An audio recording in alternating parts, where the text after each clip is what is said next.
Hi guys, Mirai movie చూసాను భయ్య. Directed by Karthik Ghattamaneni, featuring Teja Sajja. Karthik Ghattamaneni గారు ఇంతకు ముందు ఈగల్ తో పాగల్ చేశారు. మిరాయి సినిమా అశోక చక్రవర్తి 9 బుక్స్ గురించి భయ్య. మరి ఈ సినిమా చూసి నేను బుక్ అయ్యానా? మీరు టికెట్ బుక్ చేసుకోవచ్చా? ఈ రివ్యూలో చూద్దాం. సినిమా అప్రాక్సిమేట్లీ 50 crores లో తీసారంట భయ్య. ఇంత తక్కువ బడ్జెట్ లో ఇలాంటి అంబిషియస్ గ్రాఫిక్ ఓరియంటెడ్ ఫిల్మ్ తీయడం అండ్ ఇలాంటి మంచి అవుట్పుట్ ని డెలివర్ చేయడం అప్రిషియేట్ చేయాల్సిన విషయమే. ఈ సినిమాలో పాజిటివ్స్ ఏంటంటే భయ్య, basic story. Ashoka Chakravarti 9 books రాస్తాడు భయ్య. ఆ 9 బుక్స్ 9 మెంబర్స్ కి ఇస్తాడు. ఆ 9 members spread across the world. Villain ఆ 9 బుక్స్ ఆయన సొంతం చేసుకుందాం అనుకుంటాడు.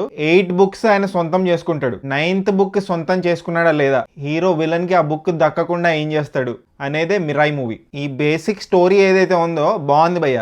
ఎగ్జిక్యూషన్ పరంగా చూసుకుంటే ఫస్ట్ హాఫ్ సూపర్ ఉంది భయ్య. విజువల్స్ అదిరిపోయాయి. బ్యాక్గ్రౌండ్ స్కోర్ కూడా సూపర్ ఉంది.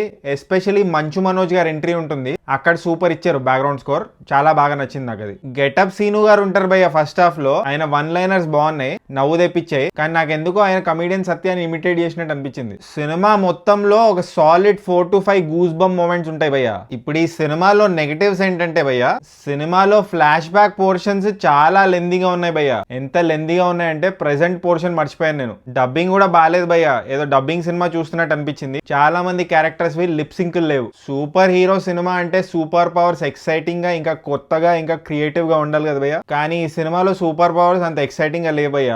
మంచు మనోజ్ గారి దగ్గర ఒక కత్తి ఉంటుంది భయ్య. ఫుల్ కత్తి కూడా కాదు, 1/4 కత్తే ఉంటుంది. ఓన్లీ హ్యాండిల్ ఉంటుంది. ఆ కత్తి వెనకాల లాజిక్ ఏంటో, ఆ కత్తి ఏంటో అర్థం కాలేదు నాకు. మంచు మనోజ్ గారి ఎంట్రీ బాగుంది భయ్య, కానీ అన్ఫార్చునేట్లీ తేజ సజ్జా ఇంట్రొడక్షన్ నాకు నచ్చలేదు. డైరెక్టర్ కిషోర్ తిరుమల ఇంకా వెంకటేష్ మహా క్యారెక్టర్స్ ఉంటాయి భయ్య ఈ సినిమాలో.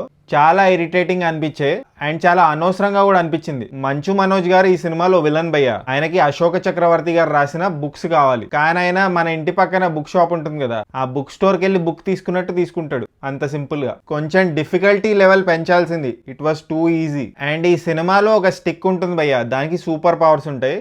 హీరో తేజ సజ్జా వాడుతూ ఉంటాడు సినిమాలో. అది ఒక ప్లేస్ లో ఉంటుంది, దాన్ని తీసుకోవడానికి హీరో వెళ్తాడు. ఎక్కడో హిమాలయాస్ లో ఉంటుంది అది. కానీ ఎలా చూపించారంటే, ఫ్రిడ్జ్ లో డీ ఫ్రీజర్ ఉంటుంది కదా, ఆ స్టిక్ ఆ డీ ఫ్రీజర్ లో ఉన్నట్టు చూపించారు. అండ్ హీరో కూడా చాలా సింపుల్ గా వెళ్ళిపోతాడు ఆ స్టిక్ దగ్గరికి. చూపిస్తారు చాలా డిఫికల్టీ ఫేస్ చేస్తున్నాడు అదంతా, గానీ విజువలీ ఆ డిఫికల్టీ కనిపించలేదు. చాలా సింపుల్ గా వెళ్ళిపోతాడు భయ్య, without any training and endurance. Himalayas ఎక్కాలంటే ఏదో మౌలాలి కొండ ఎక్కినట్టు కాదు. చాలా స్ట్రెంగ్త్ కావాలి, చాలా ఎండ్యూరెన్స్ కావాలి, చాలా ట్రైనింగ్ కూడా కావాలి.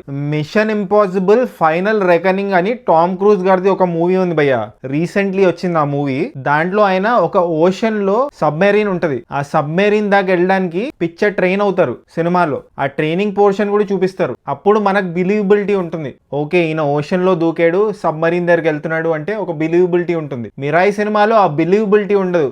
ఇంకా పోలీస్ స్టేషన్ సీన్ ఉంటుంది భయ్య. పోలీసుల్ని చాలా కామెడీగా చూపించారు. ఎలా చూపించారంటే, ఎవరు పడితే వాళ్ళు వెళ్ళి అక్యూజ్డ్ ని పోలీసులకు ఏదో చెప్పి బయటికి తెచ్చేస్తారు. చాలా కామెడీగా ఉంది ఇది, అస్సలు రియలిస్టిక్ గా లేదు. కొంచెం రీసెర్చ్ చేసి తీయాల్సింది ఈ పోలీస్ స్టేషన్ పోర్షన్స్. ఇంకా ఫైట్స్ ఉంటాయి ఈ సినిమాలో. ఫైట్స్ లో రోప్స్ వాడడం కామన్, కానీ బ్యూటీ ఏంటి, రోప్స్ వాడినట్టు తెలియకుండా చూపించడం. రోప్స్ వాడినట్టు క్లియర్ గా తెలిసిపోతుంటుంది భయ్య. టెక్నాలజీ ఇంత డెవలప్ అయింది, ఇప్పుడు కూడా రోప్స్ వాడినట్టు తెలిస్తే ఆడియన్స్ కి మంచి ఎక్స్పీరియన్స్ ఉండదు కదా. So I think the makers have to work on this front. And AI generated videos చాలా ఎక్కువ ఆడారు భయ్య ఈ సినిమాలో, క్లియర్లీ తెలిసిపోతుంది. స్టార్టింగ్ వార్ ఎపిసోడ్స్ లో విఎఫ్ఎక్స్ బాగుంటే బాగుండేది. సో ఓవరాల్ మిరాయి మూవీ ఎలా అనిపించిందంటే భయ్య, హాలీవుడ్ సినిమాలతో కంపేర్ చేస్తే అంత గ్రేట్ ఉండదు సినిమా. బట్ మన తెలుగు సినిమా లెవెల్లో ఇలాంటి సూపర్ హీరో జానరాలు చూసుకుంటే, for the budget they have put in, it's a decent movie భయ్య.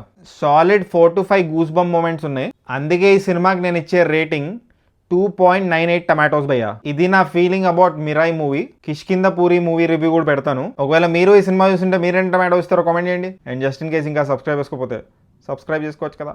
పుచ్చుక్ పుచ్చుక్.